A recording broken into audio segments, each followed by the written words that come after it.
بسم الله الرحمن الرحيم سلام الله عليكم ورحمة الله تعالى وبركاته وعن ونقسن دابضياشا قدرنتا إيا قيمها إن قبضا إيا الله بكحرا برنامج channel يوتيوب كا اسماعيل عقيلة كسو دبادا برنامج كتاريخ دا الصحابة دا وعن كسو قد بنا إن شاء الله تعالى مرول بتاريخ دا الصحابة دا قرنتان برنامج كقودة قلين فالله ولا الهدى نقو عصب تاي channel كسبسكرايب نوصار سيدي رقلين نقو نقطو لايك تسار برنامج شدينا هدي آد كاشي سينا شير جراي سيد داد بدن أي وفا إديسان برنامج شدا حيسها بدن أي هل كان عن كسو قد بنو جنبالال كان فرصة دو نقطو قفك كواد أي هلا وحيابا حيسها بدن أي هل كان عن كسو قد بنو برنامج كينا مانتا تاريخ دا الصحابة دا وحان كسو قادن دونا إن شاء الله تعالى محاد كتقانا صحابيغا شنودو دفاع دي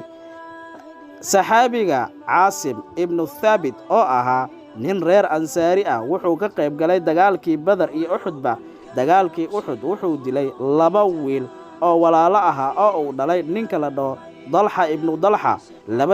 labadii wiil hooyadood oo ahayd reer maka ayaa nadar ku gashay inay u argudayso wiilasheeda waxayna ku nadartay in madaxa caasim ibn thabit ku cabto qamriga cidii u keenta madaxiisana ay siinayso boqol halaad markii taariikhda hijriyada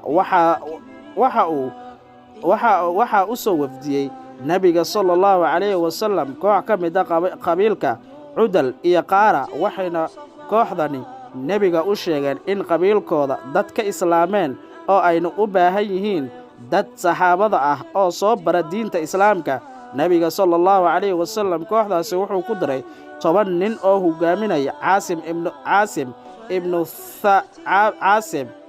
Caasim ibn Thabit oo uu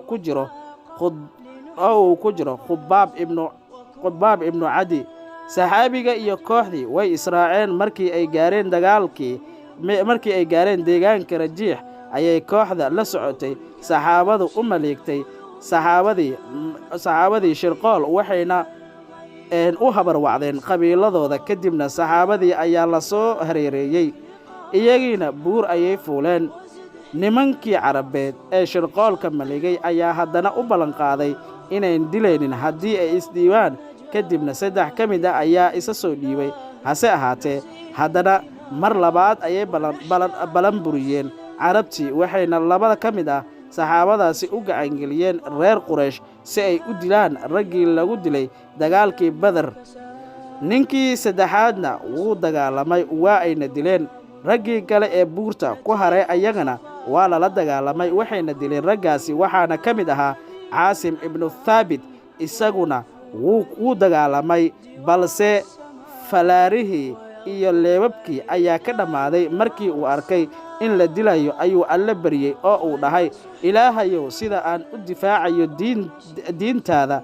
galinkii hore adiguna jirkayga u difaac galinka dambe Caasim waa la dilay waxayna gaaladii doontay inay madaxa ka gooyaan si ay u helaan abaalmarkii boqolka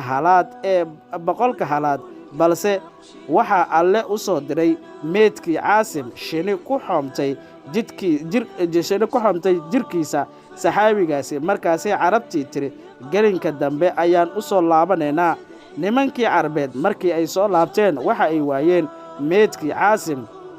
mise waxaa yimid roob waxaana meedkii qaaday daad roobkaasi uu watay waana la garan waayey meesha uu aaday Caasim sidii Caasim u difaacayay diinta Allah ayaa allana u difaacay jirkiisa markii uu dhintay guud ahaan qisadan waxaan filayaa inaad ka hesheen halkaas ayaan ku soo gabagabaynaynaa barnaamijkeena taariikhda saxaabada inta barnaamijkan mid ka saga inuu ku kulmi doono amaana Allah